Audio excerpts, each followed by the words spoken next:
Hey guys, so here is a DeWalt staple gun, and this is just a regular hand press one where you crank it. So I'm just going to show you how to replace the staples on here. So under here is this little tab right here. So you push it in and down a little bit, and that's going to let it come out like that. So just slide this back. See, you've got a couple staples in there, so we're going to show you how to add some more.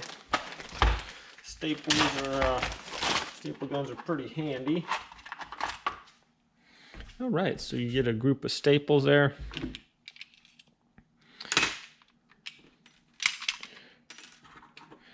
And you can just set it right in there. If you want, you can put those other ones in there too. Usually you don't change it out till they're all done.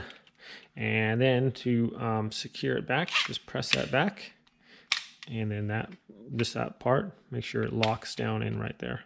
So take it out, push this in, lift it up, pull that out, slide it back to put it back, slide it back in and down, just like that. And you are ready to go. Super handy, easy to use. If you are stapling things,